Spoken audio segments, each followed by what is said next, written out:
तो रुपया उन्होंने कही ऐसे ऐसे करो तुम क्या ब्याज आ रही है कहाँ से आई है तो महाराज ब्याज तो बस यही नहीं ठीक है परेशान करेगी तो मेरी जिम्मेदारी है वो जो भगत जी आते हैं मेरे बच्चे वही तो बता रहे हैं भगत जी, परमात्मा है वो धरती पे। ये तभी हम आपसे ये कह रहे हैं कि किसी बातों से वो नहीं हो ना, परमात्मा ने सत्संग कर रखे हैं। वही वीडियो कॉल परमात्मा अपने सत्संगों में बता, मतलब संदेश जो आ रहे हैं ना जेल से, उसमें बताते हैं कि ये कृपा ज़्यादा दिन नहीं रहती है, परमात्मा की अनहोनी है। परमात्मा ने अनहोनी कर रखी है जो हम तक ज्ञान पहुँचा रहे हैं वहाँ से बैठे हुए। वो ये चीज़ें हैं। अब हाँ कृष्ण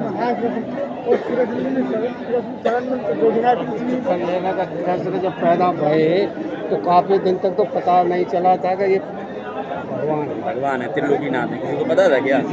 गुरुदेव को तो पता चल गया, लेकिन उनकी भी जब तक गुमराह कर ली, लेकिन उन्हें जब तक उनकी बैटरी चार्ज थी तब तक वो बताते रहे कि वो आज उसने जन्म ले लिया है, अवतारी शक्ति ने जन्म ले लिया, 20 साल का हो गया है।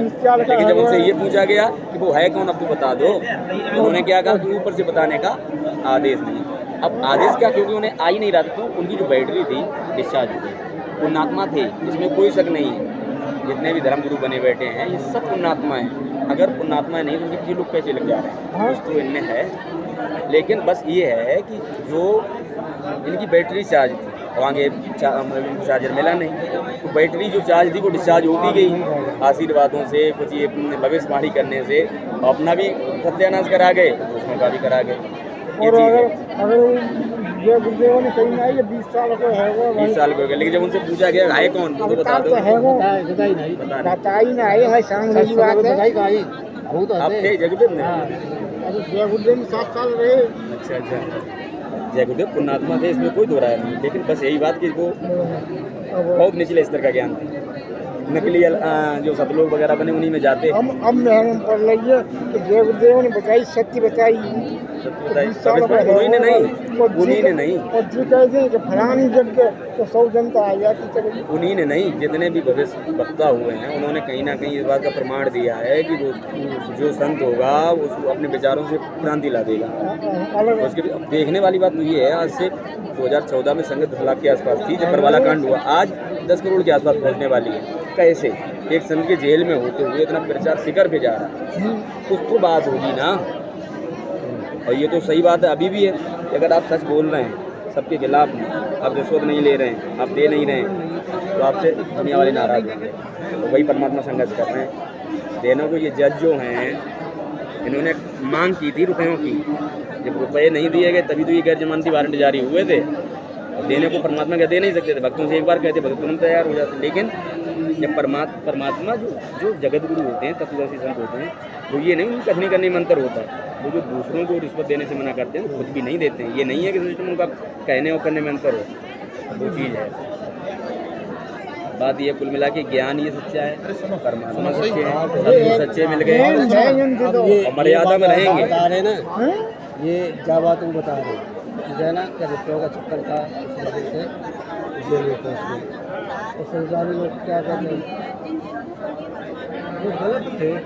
गलत नहीं, हमसे कई लोगों ने कहा ये चीज़, हमने कहा प्रमाण दिखा दो, इस चीज़ का प्रमाण दिखा दो। जो आसाराम और राम रहीम पे जो आरोप लगे हैं वो हमारे गुरुदेव पे लगे हैं, ये प्रमाण दिखा दोगे तो हम जो बोलोगे आप वो करेंगे। हम गुरु जी पे जो आरोप लगे हैं वो देशद्रोह का लगाया गया और सरकारी काम में बाधा डालने का लगाया गया।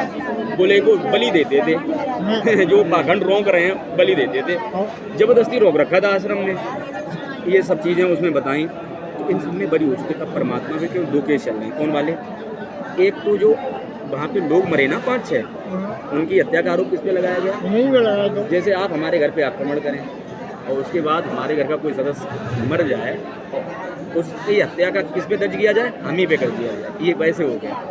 अगर आश्रम की तरफ से कुछ हरकतें ऐसी हो रही हैं तो बाहरी लोग मरेंगे कि अंदर लोग मरेंगे? समझने वाली बात है कि नहीं? ये आश्रम की तरफ से अगर कोई गतिविधि खराब हुई है तो आश्रम की तरफ से लोगों ने तोड़-फोड़ की है तो बाहरी लोगों की करेंगे कि अपनी करेंगे? समझने लायक बात तो ये है। ये वाला केस चल रहा है, वो भी इसमें मतलब जो सेशन कोर्ट है ना वहाँ से सज़ा मिली है, हाई कोर्ट और सुप्रीम कोर्ट। इसमें मतलब क्या होता है, ये निचले जो कोर्ट होते हैं इन्हीं के खिलाफ किताबें वगैरह छापती थी, इसीलिए तो जन नाराज थे। ये एक में सज़ा याफ्ता हो जाते हैं, दूसरे में वो बरी हो जाते थे। यानी या तो एक कोर्ट तो गलत है इसमें, या तो नीचे वाला या ऊपर वाला। एक जगह उसे दोषी करार दिया गया, एक जगह वो निर्दोष साबित हुआ, तो कोई तो कोर्ट गलत है, या तो वो निर्दोष नहीं है या तो दोषी नहीं है। तो इस चीज़ पे किताब छापनी थी, मतलब इसी से वो नाराज थे। गैर जमानती वारंट इतना कोई बड़ा इशू नहीं था तारीख पे ना जानना, जिसके खिलाफ गैर जमानती वारंट जारी हो गया। वो सब राजनीतिक षड्यंत्र थे। और ये जितने धर्मगुरु थे ये तो नाराज हैं ही, क्योंकि इनकी दुकानें बंद बंद हो रही हैं, बंद बंद हो रही हैं। देखो 10 लाख सदस्य जो मतलब शिष्य थे आज करोड़ों में पहुंच गए, कुछ तो कारण है। हाँ, तो वो आपको बता रहे थे, वो वाले आरोप लगाते हैं, तुमने कहा आप दिखा दो। एक देशद्रोह वाला लगाया गया कि उन्होंने देश के खिलाफ आंदोलन छेड़ा। देश के खिलाफ आंदोलन कहाँ छेड़ा भाई? देश के खिलाफ आंदोलन क्या होता है? तख्ता पलट कर दो, आतंकवादी गतिविधियों में शामिल हो, ये झूठे केसेस सब बरी हो रहे हैं। ये नरबली वाला बरी हो गए हैं। धार्मिक भावनाओं को ठेस पहुंचाना, कुछ लोगों ने आरोप लगाया कि ये तो हमारे हिंदू धर्म की भावनाओं को ठेस पहुंचा रहे हैं, हमारे देवी देवताओं को गाली देते हैं। साबित ही नहीं हो पाया, क्योंकि सब कुछ प्रमाण से लिखा था, तुम्हारी किताबों में लिखा, भाई दिखाया गया था। सही बात है। ये चीज़ हुई। और उसके बाद इसमें भी बरी हो गए। उसके बाद कहा था इन्होंने जबरदस्ती रोक रखा था, अंदर बंधक बना रखा था, उसमें बरी हो गए। ऐसे कई सारे केस थे, उनमें बरी हो गए। और जो केस चल रहा था 2006 वाला, जो सब जड़ थी शुरुआत, उसमें बरी हो चुके हैं अभी साल भर पहले, वो बरी हो गई। अब ये 2014 वाले केस चल रहे हैं। देखो सच को कुछ दिन दबाया जा सकता है, मिटाया जी, सत्य तो सत्य ही रहे। सच को कुछ दिन दबाया जा सकता है, लेकिन मिटाया सत्य परेशान होता है ना, पराजित नहीं होता, हारता नहीं है कभी, थोड़ा परेशान होगा, पिछले मतलब वही किया जा रहा है। लेकिन देखो भक्तों का हिस्सा और भी पंथों में है लोग, यहाँ के भक्तों में देख लो आप, छोटे से लेके बड़े तक लोग कहते तो गुरु जी वो जो आपके जय गुरुदेव वाले थे, उन्होंने भी तो शाकाहारी रहने को कहा था, तम्बाकू वो भी तो छुड़वाते थे, सब छुड़वाते, लेकिन उनके भगत छोड़ते क्यों नहीं थे? सारे क्यों नहीं छोड़ते थे? कुछ तो कारण होगा ना उसमें, सारे नहीं छोड़ पाते थे ना उसमें। क्यों? क्योंकि उनकी वचन शक्ति में उतनी ताकत नहीं थी जितनी होनी चाहिए। ये उनकी अवहेलना नहीं की जा रही, मतलब ना अब होनी भी नहीं चाहिए, लेकिन अवहेलना करनी नहीं चाहिए। अवहेलना हो ही नहीं रही, वो तो सच्चाई बता रही। उनकी जो बैटरी थी इतनी पावरफुल नहीं थी। 100 वाट का बल्ब होता है 1000 की किताबें होनी पड़ी तो बाद में छूट गई सब, चाहे मांस खाओ, चाहे शराब पियो, चाहे कच छूट, और ज्ञान लो। अरे ज्ञान का वो कर्म को बनाएंगे, वही तो उन्होंने ये चीज़ें फैलाई।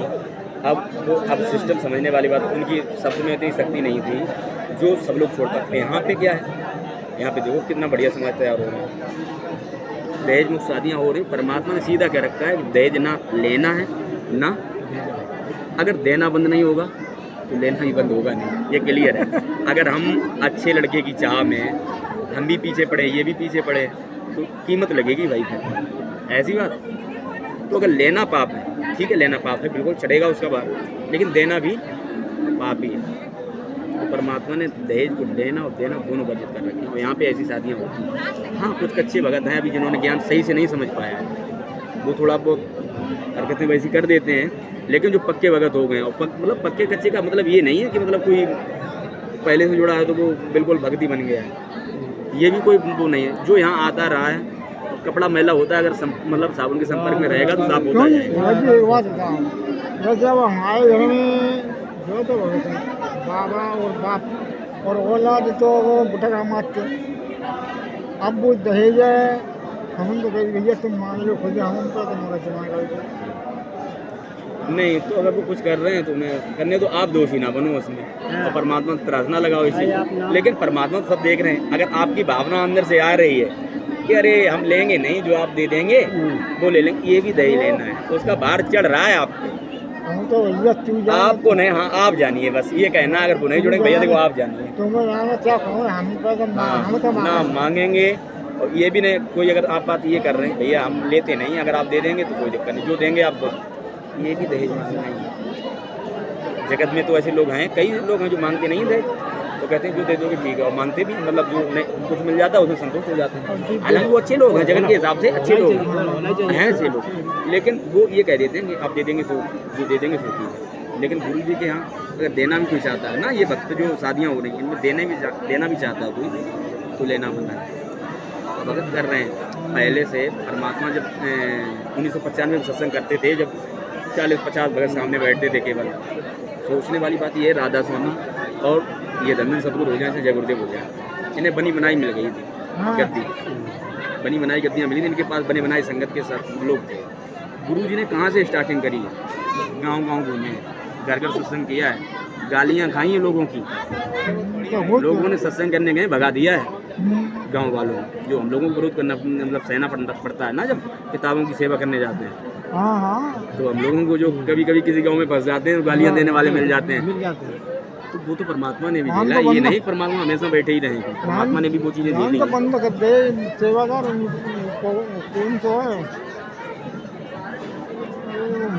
बाबा अलग चलो का सत्संग हो, इसका सेवादार गए पुस्तक बेचे तो बंद कर दे। कितने बंद कर दिए? ये ऐसे कुछ कमाल का नहीं, देखो पुस्तक अगर सेवा नहीं होगी, यही तो भ्रमित हैं बहुत से लोग ऐसे हैं, यहाँ आ भी रहे हैं और साथ में संपर्क में भी हैं विद्रोहियों के। उनको सत्संग चल लो और सेवादार पहुँच गए पुस्तक बिकी जाए, उनमें महरम पड़ी ये तो हमारी रोटी में खदन डालेंगे, बंद करो। देवकी नंदन ने किया था एक बार विरोध, देवकी नंदन ने तमाम कहा था ये पुस्तकें बेचते हैं, ये करते हैं, वो करते हैं। उन्होंने समझाओ, देखो जिसके पास पैसे नहीं है वो पुस्तक पढ़ना चाहता है, उसके लिए भी परमात्मा ने व्यवस्था कर रखी है।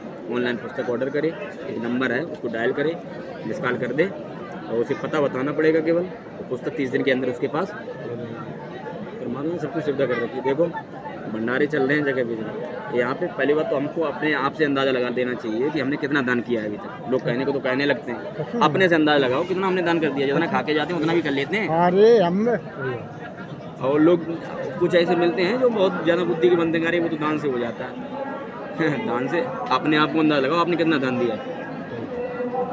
और फिर यहाँ तो ऐसे आता तो ऐसे उछाल भी दिया जाता है। परमात्मा ने जो विधान बताते हैं ना, तो उसका अगर 1 रुपया भी बाकी रह जाएगा, जो नरसी की भगत वाली कथा सुनाते हैं, क्योंकि वो जब तक आटा वहाँ बच गया था तब तक उसको लाभ ने हुंडी नहीं वहाँ पे मिली थी। वही सिस्टम है। हम तो वो अन्याय लगा लो भगत जी के, गुरु जी कहते हैं कि तुम बुराई कर रहे हो तो न तो कान बंद करो है और ना आँख फोड़ पाओ तुम बिगड़ जाओ। देखो अब जैसे ये कहा था गुरु घर के सुबह नित्य नियम पढ़ते हैं, गुरु की निंदा सुने जो कान ताको नीचे न रखने का। इसका मतलब ये थोड़ी ना कि गुरु की निंदा हम सुन रहे हैं तो मतलब न रखिए, मतलब वो ये है गुरु की निंदा हो रही है कहीं पे, अपने गुरु जी के बारे में गालियाँ बकी जा रही हैं, तो हम अब भाई सुनना तो पड़ेगा। अब उस पर नाराज नहीं होगा, उसकी बातों को हम सच मान लेते हैं। जैसे वहाँ पे कहा जा रहा है कि आपके यहाँ आश्रम में तो ये होता है वो होता है, आपके गुरु जी ने ये किया है, हम सच मान लेते हैं। इसमें निंदा में आपने सुन लिया, आपने उसको दिल पे लिया है, दिमाग पे लिया है, गुरु की निंदा सुना जो गाना ताको नीचे। सही बात है। अब कोई कह रहा है आपको वो गलत लग रहा है, गलत लग रहा है नहीं, कोई कह रहा है आपको गलत लग रहा है, कोई दिक्कत ही नहीं। ये चीज़ है, अब ये सब कुछ देखो परमात्मा ने क्या व्यवस्था कर दी है अब ये।